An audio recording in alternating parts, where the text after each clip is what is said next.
መረጃዎችን በኃላፊነት ለህብረተሰቡ በማድረስ የሀገርን ብሔራዊ ጥቅም ለማስጠበቅ እንደሚሰሩ የሚዲያ ባለሙያዎች ገለጹ። መገናኛ ብዙሃን ያላቸውን ነጻነት በኃላፊነት በመጠቀም በሀገር ግንባታ ላይ አሻራቸውን ማሳረፍ እንደሚገባቸውም የመገናኛ ብዙሃን ባለስልጣን አሳስቧል። ባለስልጣኑ በልህቀት ማዕከሉ ለጋዜጠኞች ሲሰጥ የቆየው የልዩ ዘርፍ አቅም ግንባታ ስልጠና የማጠቃለያ መርሃ ግብርም ተካሂዷል። ቤተልሔም ሰለሞን ተጨማሪ አላት። የኢትዮጵያ መገናኛ ብዙሃን ባለስልጣን ለ21 ቀናት በልዩ ዘርፍ በልህቀት ማዕከሉ ሲያሰለጥናቸው የነበሩ 36 ጋዜጠኞችን ለመጀመሪያ ጊዜ አስመርቆ የምስክር ወረቀት ሰጥቷል። የባለስልጣኑ ዋና ዳይሬክተር ሃይማኖት ዘለቀ የመገናኛ ብዙሃን ዘርፉ በበርካታ ችግሮች አልፎ ዛሬ ላይ መድረሱን በመግለጽ በሙያ ልህቀት የታነጹ ጋዜጠኞችን በማፍራት ሙያው የሚሰጣቸውን ነጻነት በኃላፊነት እንዲወጡ የሚያስችል ስልጠና መሰጠቱን ተናግረዋል። ጋዜጠኛውን ብቁና በሁሉም ዘርፎች ላይ በቂ ግንዛቤ ኑሮት በዋና ዋና ሀገራዊ ጉዳዮች ላይ የህብረተሰቡን አመለካከት መቅረጽ የሚያስችለው እውቀት ማስታጠቅ ወቅቱ የሚጠይቀው አንገብጋቢ ጉዳይ ሆኖ ተገኝቷል። የተሰጠው ጥራቱንና ወቅቱን የጠበቀ ስልጠና ያጠናቀቃችሁ የመጀመሪያዎቹ ናችሁ።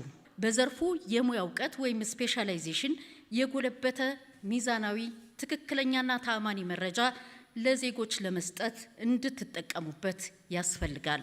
ክቡራን ሰልጣኞች፣ እንደምታውቁት ኢትዮጵያ በታላቅ ታሪካዊ ጥፋት ላይ በመሆኗ መገናኛ ብዙሃን ያላቸውን ነጻነት በኃላፊነት መጠቀም እንደሚኖርባቸው ላፍታም ሊዘነጋ አይገባም።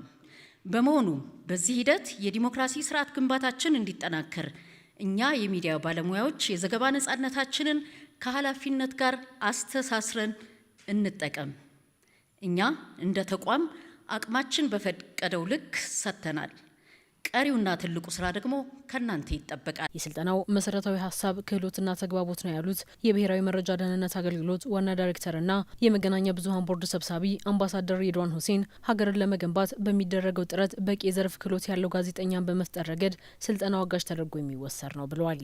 የያዛችሁት መሳሪያ ግዙፍ ከመሆኑ ጋር ተያይዞ አገር መገንቢያ ዋናው መሳሪያ ሀሳብ መኮትኮቻ፣ ሀሳብ ማፍለቂያ፣ ተግባቦት መፍጠሪያ እንደመሆኑ መጠን የምንሰራበትን አውድ ማወቅ፣ አገራችን ያለችበትን መሰረታዊ ደረጃ መለየት፣ የምትመራባቸው ህጎች፣ ራዕዮቿን፣ ፈተናዎቿን ይሄን መለየት ዞሮ ዞሮ ካጠረ ለራሳችን ረዘም ካለ ለልጆቻችን የሚሆን የተደላደለች አገርን ለመምራት በተለያየ መስክ ተሰማርተን የምንሰራ እንደመሆናችን የእናንተ ደግሞ ለእያንዳንዱ ሰው ቀረብ ያለ እሳት ለመጫርም እሳት ለማጥፋትም የሚያስችል መሳሪያ እጃችሁ ላይ እንደመሆኑ መጠን ይህን በምን አይነት ኃላፊነትና በምን አይነት አውድ መጠቀም እንዳለባችሁ የሚያግዝ ስልጠና ይሆናል።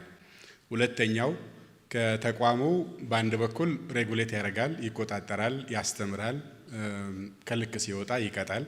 ወደዛ ከመድረሱ በፊት ግን ጋዜጠኞች የሚገጥማቸውን ችግር፣ መጠቀም ያለባቸውን እድሎች፣ ያላቸውን መብቶችም በመሰረቱ አውቀው ከተቋሙ ጋር በአጋርነት መስራት አንድ ሀገር ለመገንባት ለምናደርገው ጥረት የተሻለ መደላደል ስለሚፈጥር ይሄ ስልጠና አንድ መነሻ አይን ከፋች ነው ብለን እንወስዳለን። ከስልጠናው በቂ እውቀት ማግኘታቸውን የገለጹት ሰልጣኞች በበኩላቸው የሀገርን ብሔራዊ ጥቅም ማስጠበቅ ላይ ተጨማሪ ክህሎትን አግኝተናል ነው ያሉት። መጀመሪያ እውቀት ነው ማወቅ አለብሽ። የቱ ነው ብሔራዊ ጥቅም፣ የቱ ነው ከብሔራዊ ጥቅም በታች የሚታየው?